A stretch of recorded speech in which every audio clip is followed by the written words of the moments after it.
For decades, the barbershop has been really a sanctuary for many people in the black community, but especially black men. It's really been a place for group therapy. We can come and talk about many different things, from relationships to sports to music to anything you can think of. And it's also been a place where some of the most complex business transactions happen, from CDs, clothes, music, bootleg movies, all the above. So today what we're going to do is give you all a chance to get inside that, just witnesses from like being a fly on the wall. So today we call it Chop It Up, so that's what we're going to do. I also want to let you all know that this video was done being very mindful of the COVID guidelines we have. So you'll notice every chair is 6 feet apart and everyone's wearing a mask except for the people getting their hair cut, so we'll mess up their taper. All right, so without further ado, we're going to chop it up.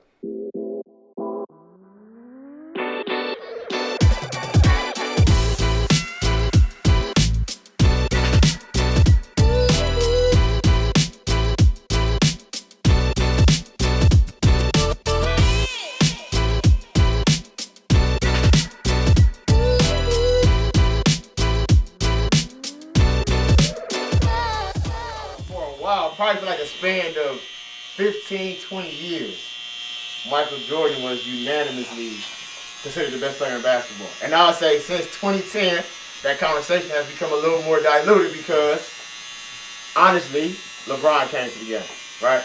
And so do y'all think at any point in time, LeBron would be seen as unanimously, by majority of people, the best player in basketball, or is it always going to be diluted? Or is he the best player in basketball right now? All his qualities versus all of Jordan's qualities, I'm saying LeBron outweighs him, in my opinion. We really didn't watch Jordan play a game. We only saw highlights on like the times where he scored the most points or how many championships he had. We actually seen LeBron from when he just got into the league until now. So we can honestly say that he is the GOAT as of right now, but it depends on who you are and how old you are, if that makes sense. Okay, depends on your era. Yeah. Right. Jordan had 63 against the Celtics. I watched that. To me, that was a little overrated. Like the buckets he was getting, yo, look, listen. I'm like, if you get 63, like that's that. Like I'm not going like 60 is 60. It's obviously it's not something anybody could do. But if you compare that versus like when Kobe had 81, in my opinion, like the type of buckets he was getting versus the type of buckets Jordan was getting, I think they was easier. And I might be biased because I didn't grow up watching Jordan like that. If you have the most talent, it doesn't mean you're the best. I think that would be my argument, because we know people all around, wherever we came up from or that we've seen at courts, open gyms, in leagues, that just because they have the most talent doesn't mean that they're the best, or that they do the most on the court. And so you could argue that better attributes, better size, more strength, better athleticism, whatever. So Michael Jordan never had to match up with the other team's best player night in and night out because he had Scottie Pippen. He didn't have. No, listen to me. I didn't say he didn't. He didn't. What? Yes. Let's go. Are you kidding me, Coach Herb? What finals you watch? You're hand-picking certain things. Like you hand-pick 63 points and you hand-pick certain finals where the way the teams matched up, it made more sense for him to guard other players, and do other things. That's being selfless. Okay, we can go back to what you said, to your point you made about like being good at what you did on the court. Like the last 3 finals, didn't LeBron lead and both teams in every statistical category? Major one, like what didn't he do on the court? That's what I'm trying to get at. Well, did he win the last 3 finals? We're not going to do that. So obviously there's going to be this high praise and put it on our minds because if he's the first to do it. Anytime you're first to do something, you're gonna get that praise and that nostalgia behind it. But if LeBron in the era was flip-flopped, would you guys still have that praise for Michael Jordan? Or would it be question. Thank you. See, but once again, they really praised Michael all the way up. That's how Nike got big. Yeah. That's how he got his own Jordan brand. Yeah. If the roles reverse, those would be bronze. You feel me? Those would be bronze. Everything would be switched. If he produced, right? If the roles were reversed, and he did. He will. You know what I mean? Like he's 6'8", 250, and can do everything. I got a question. Did the record in the finals, does that matter in your opinion? Yeah. So what's the difference between Michael Jordan not making it to the finals and having a losing record overall in his first 9 seasons or whatever before Scottie got there, and LeBron getting all the way to the finals and losing? Like, what's the difference in that? If you added in 6 out of 13 seasons, right? 6 out of 13 is with the Bulls. If we want to count the Wizards, what, 6 out of 15? And then you do LeBron's 4 out of what? 17, 18? It's still a higher percentage, right?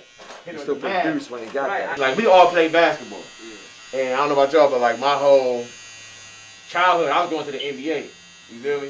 So do you feel like that almost distracts from us finding our other talents, like what you can do outside of sports? You know what I'm saying? Because I was spending hours and hours and hours hooping. And it's like other things. I never played an instrument. I didn't do a lot of this other stuff. Like, do we feel like that distracts from us? Like I said, exploring our talents. And Eric, I'll start with you. All of us, I think, had to try an instrument, and if we did, we had to do it for 2 years. You know what I'm saying? So it's that encouraging factor to do stuff that you don't necessarily want to do. You know, try new things, and that's honestly what really we was brought up doing. So like for me, it's like how you brought up, because if all you know is hooping, then all you're gonna do is hoop, and you're not really gonna care about other things. You know what I'm saying? Under 10% of all high school athletes actually go on to play collegiate sports. You know what I'm saying? Yeah. So if you think about that, it's like we made it. Like we like an anomaly in that sense that we went and played. You know what I'm saying? But I don't know if everybody get that same chance. But to that point, like basketball teaches you a lot more lessons than just getting to college. You know, getting a scholarship. Like it teaches you how to take a win and a loss. Like things that go further on in life. It teaches you how to be a team, how to work with other people. Whereas like if you're in an office setting, you need to work with other people. So I think it's a bigger picture than just to get into the college sports that basketball teaches. I feel like it's based on what we see every day. We're watching TV. Like even as a kid, like only time I saw a person of color doing something good and everybody loved them was playing basketball. So I'm thinking, oh, when I'm younger, this is what I gotta do to be successful. This is all I can do. It's all I'm gonna be good for. Yeah. Like we don't see, there's not like scientists or like doctors being broadcast that are African American. So I never knew like that's something we actually had a chance to do. I'm thinking being an athlete, it's like that's our way out. That's what we're good at. That's what we're here for. When I look at it, when my future self, when I have a kid, the first thing I want to do is have them play some type of sport, just because it's the foundation. Yeah. And one, it's where you develop your first friends, it's where you have human interaction, and you finally you build off outside of school. Yeah. And then after that, you develop a discipline where you become disciplined and you work hard and you understand the results you get if you actually go in and work. All in all, it comes back to your mindset. I think once you decide to do something, right, your mindset decides whether or not you're going to do it with everything you got, or it's going to be something that you're just going to do as a hobby. And I think it just depends on how serious you take it. I mean, you got 24 hours in a day. I mean, at the most, you could probably spend 3-4 hours on your basketball, and so you have all that other time to showcase your other talents or to build up other attributes. And so I think that people that go into something and take it serious, they tend to do that with everything they do. Do you think that other 90%, while they're in middle school, high school, elementary school, are actually spending ample time on the craft of the sport? Like, do you think they're really putting in 2 to 3 hours a day for 90% of the year? Or is it like they got their 2 or 3 months in the season and then they're just going off and doing whatever they want the other 7 or 8 months? And so does that really factor in? I'm gonna use Detroit for an example. First, my access to a gym might be different. My walk to the gym might be like, my man sell dope, this such and such, like this the other side. You know, they might be a part of a gang or whatever. So like, my access to do other things outside of the practice time is different. And on top of what it's like, my home environment like. You know what I'm saying? Or what it's, so it's not as, I don't think it's as cut and dry, like I can just go do it when I want to. But I think it's hard, like the outside pressures of other stuff happening to avoid those versus somebody doesn't have those outside pressures, you know? You can see different types of people that you put the work in and you've been doing it, and that's why you're as good as you are. And I think there's other people that just naturally, like my older brother was way better than me naturally at basketball. Tough environment, like what I'm actually dealing with and my decisions might have a bigger, like the result or the consequence might weigh heavier on me than somebody who's not. But I just think overall, any kid that's able to have the opportunity to play a sport and to be a part of a team and kind of do all things, I just think those benefits are tremendous. Yeah. You know, I just think it just helps your mindset. It helps, you know, assuming you have a great coach, and even when you don't, sometimes there are things not to do. But I just think overall that it's a benefit. Do you think that you'll gain the same benefits if you don't have a good coach? Because for me, it was always like my head coach in high school was like a huge influence in my life. Right. He taught me how to work hard. Like, Right. and if the roles were reversed and I didn't have him, maybe basketball wouldn't be as big to me as it is now. I feel like, yeah, it's the same thing. So if you got a good coach who is also like a mentor, you know what I'm saying, who give you like life advice, yeah, I think that changed how you view the sport and what you get out of it. I think Coach Mark's saying it right, like, the sport in itself is teaching you so many life lessons that if you can learn how to look at those as life lessons, you can apply them to other things. And a head coach or any coach, I think, you know, helps with that, for sure. They gonna trade Kyrie, bro. And Kyrie gonna hurt. Well, where would Kyrie go? Where would he go? I don't know, but I would trade him for like a match sport or a big man, bro, in a heartbeat. Okay, I'll give you that. They do need depth in the center position. I'll give you that. How much you bet? Maybe 50. I'm feeling confident. It's going to 1,000. Nah, not that. That's that money talk. Nah, not that. One of y'all basketball players still running from me.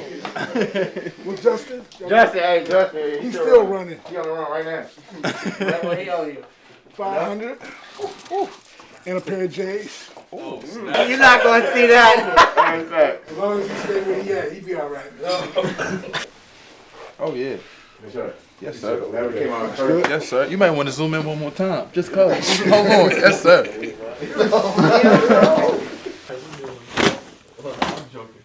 You know? Where you want me to sit now? What we call? The body. What's that? Essentially, he's working. The capital. Man. Massive. All right, look. So we saw a lot of this ain't my word, so I'll get fired. But my man said a lot of white on white crime going on in there. What's your thoughts on that? I mean, think about our peaceful protests. How much violence happened there? We weren't even doing nothing crazy. Yeah, we still got gunned down, tear gas, all that. They storm a Capitol building. Yeah. Everybody comes out fine. Lawyers, doctors, you know, I'm like, oh, this thing run deep. You know what I'm saying? And what really shocked me was, like, it was a Capitol police officer who died in that. And maybe just my own stereotype, but I feel like a lot of those folks would have been like, Blue Lives Matter type of folks. You feel me? And the fact that, like, a cop died in that, it almost seemed hypocritical. So now I was like, all right, what can you say? Is it really Blue Lives Matter, or is it more just about your own selfish interests? If it was our skin color, it would have been way worse. Way worse. We wouldn't even be able to get inside of the building, let alone have their feet up on the desk like it's calm, cool, and collected. Somebody pissed on the carpet? Yeah, throwing like feces across the wall. Like, it was crazy. It was real crazy. It was never about Blue Lives Matter. That's not what it was about. It's always been about keeping power and putting white privilege at the highest pedestal. And by the way, we're going to say this, Coach Mark in here too, but he's definitely invited to the cookout, so we can clap it up for Coach Mark.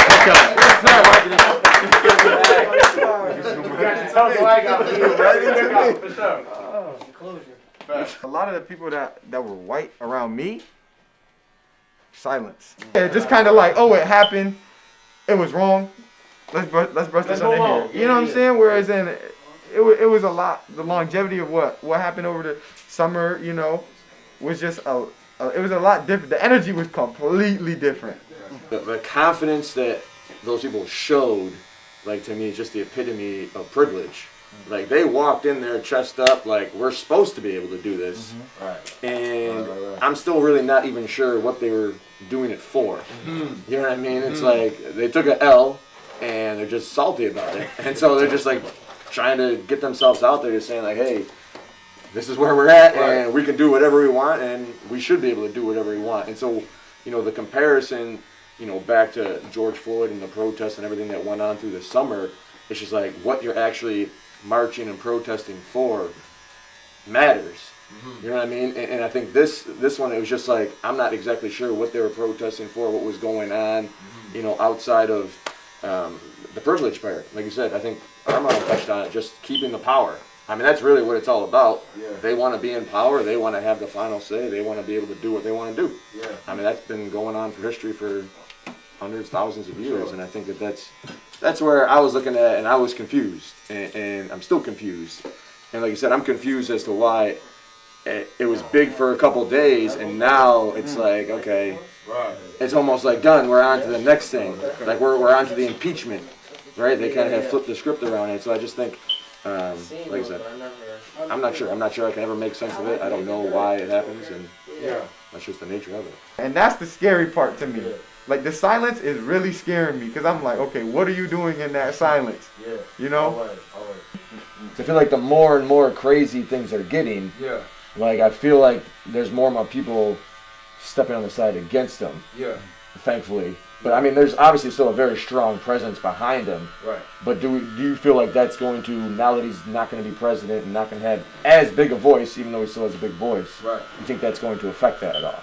I think, honestly, the, like white supremacy in general, like you think about white supremacists and white nationalists, like people, you know, the swastikas and all that stuff, like for a while, like early on, that was very blatant and out there early on. Like that, it was in my 20s, late 80s, 20s, 40s. And then for a while, it became like socially unacceptable.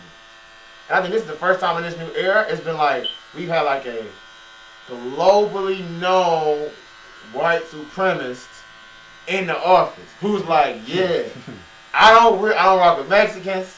You know what I'm saying? I'm not messing with poor folks. Proud Boys, stand back and stand by. And we know that is like a militant racist group. So the fact that he's like an icon around like privilege and racism and all those different things, like he embodies that for a lot of people. Some people don't agree with that, but I say for a lot of people he embodies that. When he gets out of office, I think they're still gonna follow him. At the nature of it, or at the core of it, he's just a bad leader.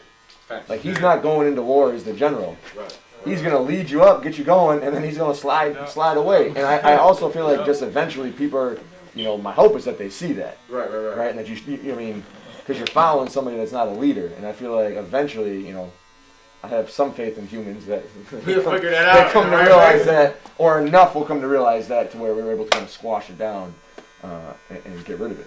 Like, we disagree. I'm not necessarily agreeing with your principles or what you believe, but we can still exist together. Because right now it's like we don't agree, and you're an enemy. You know what I'm saying? Like, how do you think we can go about fixing that then? Making sure that you actually understand what that person means and what they say, and don't take offense to it so quickly. You know what I mean? Like, let's say if you say something disrespectfully, I have the option to either take it in heed, or just disrespect you back, and that's where the tension just caused. You know what I mean? So like dealing with the whole thing is just about the person and their morals and their respect. Yeah. Like if they're gonna disrespect you, they're just gonna say that forever. They don't want to take heed of what you're saying. It can actually help them and benefit the both of y'all. People got legit reasons for being completely opposite of me. Like I think of somebody like, if there was a woman that's like, I support Trump, and why? I'm looking at her first, like, man, that's crazy to me. But she like, well, just what you don't understand is like, somebody raped me and forced me to have an abortion, and so I'm so against abortion at this point in my life. Like, so I can't vote for somebody like Biden. Like, to me now, if I just hear you a Trump supporter, I might think you crazy, but then I'm like, man, you might, like, that's a legit reason. I never experienced that. You know what I'm saying? And it's like, even at that, I think how he treats humans in different groups, I can't look past that. And so for you to look past it, I can judge that, but I don't think I can judge something you've experienced that I have no idea about. Right. And so I think it's a lot we can learn. And again, I think it's cool to learn and still, all right, that's great, I still disagree with you, but like that learning aspect, you know? Yeah. This topic I don't want to be negative, but it's like, it scares me because like how much real change can we have? Like sure, we can control our small audience and the people we're around, but it's like at the end of the day, how much does that really do? You know what I mean? So that's where I get scared. Where does real change start to happen? I guess you could, the answer we all say is very cliche, it starts with us, but does it really start with us? I don't know. You have to be genuine about what you do. You know what I'm saying? Like we were talking about MLK. Like his love for people was genuine. You know what I mean? Like you could see that. That was evident in what he did. You know what I'm saying? So if I come out here, I feel like all of us know you could tell when somebody's showing fake love. For me at least, I could tell when you out here like, you know, you just doing stuff because it's a nice thing to do for me, or if you genuinely want to do something for me. So I think if you genuinely want to understand somebody, you don't always have to speak back, you know? And I didn't want to bet him. I'm not a gambling dude. No, I was here. But I can read the Vegas reports though. Yeah. Nah, I was about to call him there. What All up, that y'all? joking. See my face. Yo, Justo. No, don't pick up. Yo, what's good with you? Yo, they here talk about you not hide in Rochester no more. Yo, with my bread, man.